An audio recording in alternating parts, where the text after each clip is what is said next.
O Cenotalks é um espaço dentro do canal Cenogravando que separamos para conversar com profissionais que, como nós, estão nos bastidores. Serão 3 perguntas e 3 respostas em cada episódio. Curte, compartilha, se inscreve, ativa o sino. Isso vai ajudar muito a gente. Agora vamos ver quem são os convidados desse Cenotalks.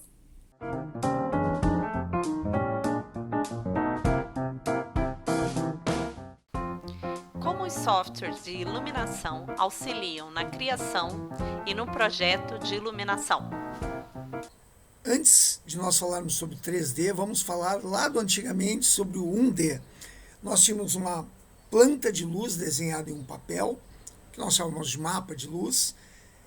Eram pequenos círculos, dentro desse círculo nós tínhamos 3 informações basicamente. As informações eram que tipo de aparelho era aquele, qual o canal da mesa de luz queria acender aquele aparelho e qual o filtro que aquele aparelho iria conter. Nós chamávamos de mapa bolinha, porque eram várias bolinhas. Até tinha um truque legal de dobrar no meio a folha para saber onde era o centro do palco. Depois disso, começamos a usar stencils.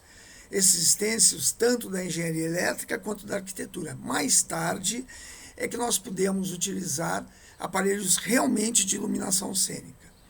Existem 2 normas mundiais, a DIN, que é a norma europeia, e o ZIT, que é a norma americana. No Brasil, nós, infelizmente, não temos uma norma para aparelhos de iluminação cênica. Eu, lá para o 95, comecei a usar o Paintbrush para fazer no computador, com alguns desenhos que se assemelhavam ou pareciam com os aparelhos. Só em 2003 é que eu comecei a usar um software 3D, eu comecei a usar o software sueco Capture. O Capture atualmente está na versão 2020. Qual é a grande vantagem de nós usarmos o Capture?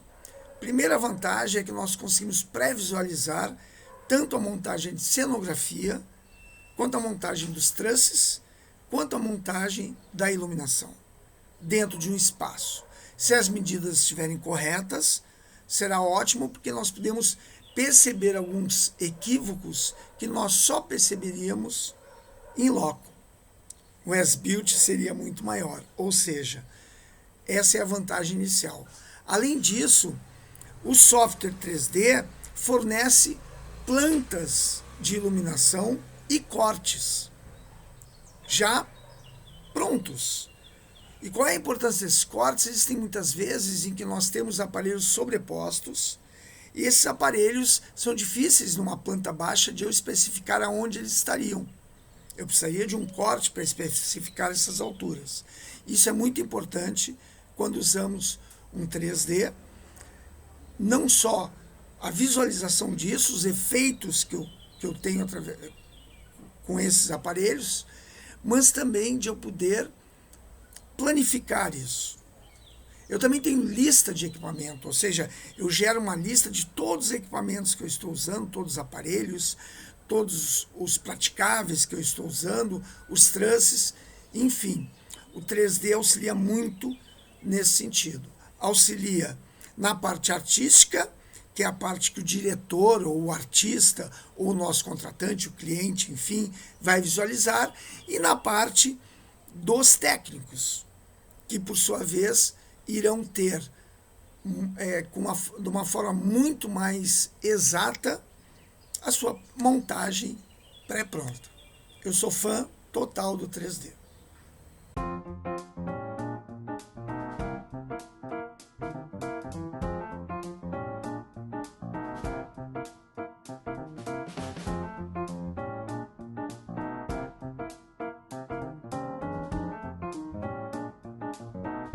Qual o seu processo para o projeto de iluminação? O primeiro passo, eu acho que quase todo mundo faz, que é procurar o máximo possível de informações sobre esse espetáculo, esse novo espetáculo.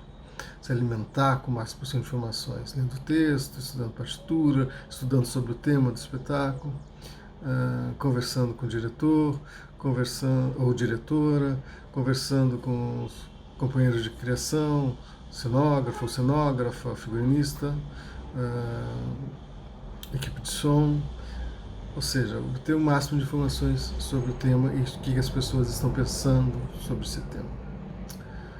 Após essas informações, eu peço normalmente para a cenografia um projeto de luz em planta baixa, implementado dentro do palco, dentro do projeto da planta baixa do palco. Quando eles me enviam esse projeto, eu vou para o computador, antigamente a gente ia para a prancheta, né, e começo a espalhar os refletores por esse palco para iluminar a cenografia. Minha primeira preocupação num projeto é iluminar a cenografia. Porque o meu processo de criação ele funciona de uma forma, não sei se diferente, mas para mim funciona assim. Eu me inspiro a partir do que eu vejo. Normalmente, quando eu faço o primeiro traço, o espetáculo ainda não existe, ele é uma ideia ainda, ou ele é um sonho, ele está na cabeça do diretor ou da diretora, ou do coreógrafo ou da coreógrafa. O que existe já é normalmente a cenografia, então eu começo a iluminar a cenografia, né? A inspiração para mim é uma movimentação de cena, um texto, a forma como o autor diz um texto, um olhar, um gesto, a entrada da trilha sonora. Isso para mim é que inspira a luz, porque eu costumo dizer que a luz já está no espetáculo, né? O espetáculo tem a sua luz. O meu trabalho é interpretar essa luz. Esse primeiro projeto é basicamente iluminar a cenografia e os possíveis espaços e ambientes de movimentação do elenco, né? Após isso, esse primeiro estudo, eu volto a conversar com a direção, vejo se tem alguma ideia nova, se eu estou no caminho certo, daí começo a assistir ensaios e vou evoluindo esse projeto até chegar no projeto final. Para chegar nesse projeto final, eu tenho que planejar a montagem, porque esse projeto final depende de como vai ser montado também a cenografia. Então a gente tem que fazer se for um espetáculo maior, por exemplo, se for um musical, a gente tem que ter uma parceria muito grande, até para negociar vara, para negociar espaço. Por quê? Antigamente a gente tinha muito tempo para uma montagem. Se tinha mais recursos, se tinha mais tempo. Então a gente podia ficar mudando coisas, mudando o refletor de lugar, mudando o cenário, que não era um transtorno tão grande.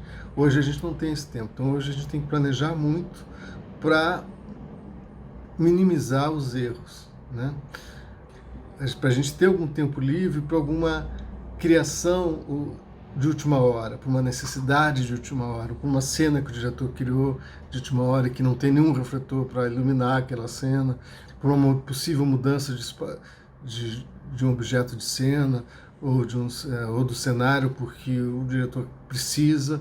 Então, a gente tem que deixar o espaço de sobra de tempo na montagem para o que a gente ainda não sabe o que vai acontecer. Alguma coisa sempre acontece que a gente precisa modificar.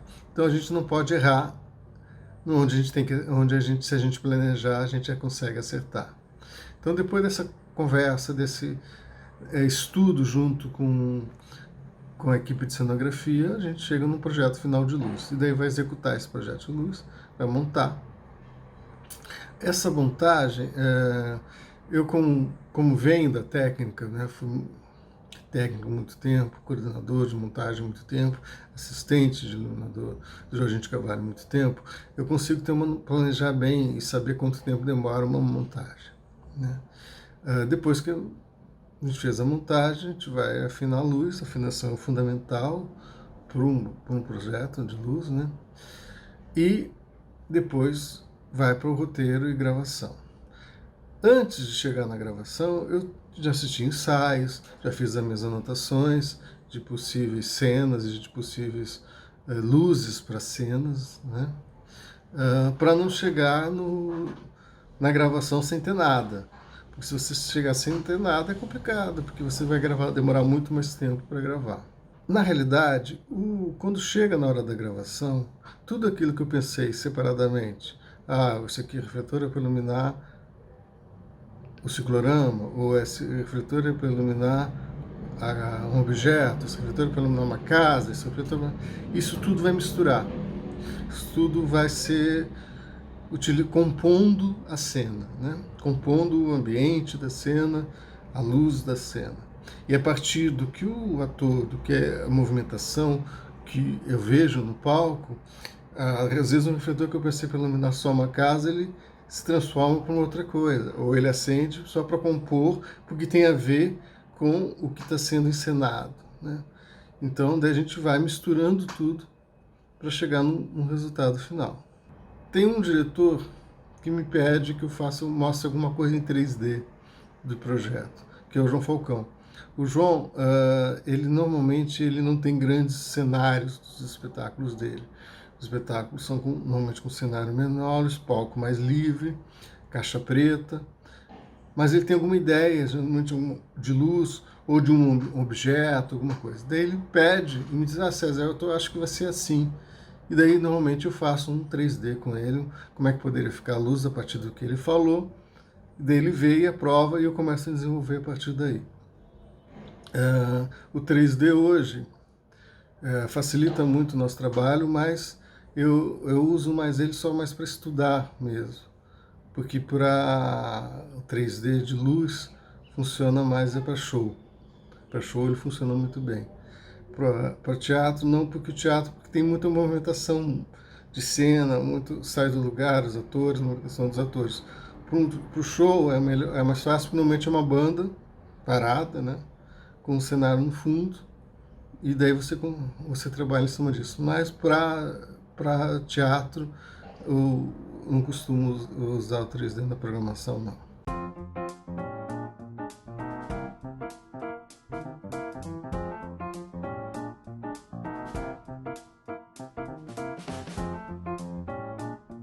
O que é iluminação cênica para você?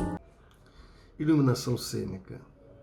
Tentando ser objetivo, podemos começar imaginando que a gente estivesse no nosso quarto à noite.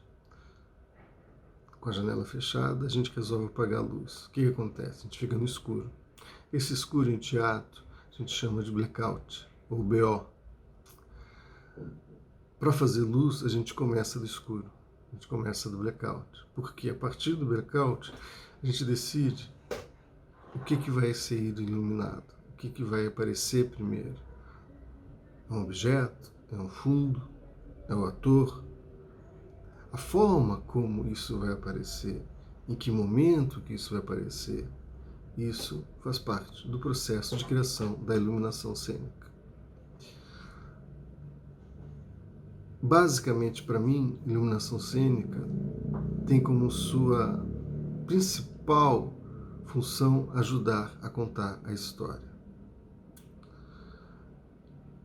A forma de contar essa história, através da luz, que a luz ajuda, pode ser de diferentes, N maneiras diferentes.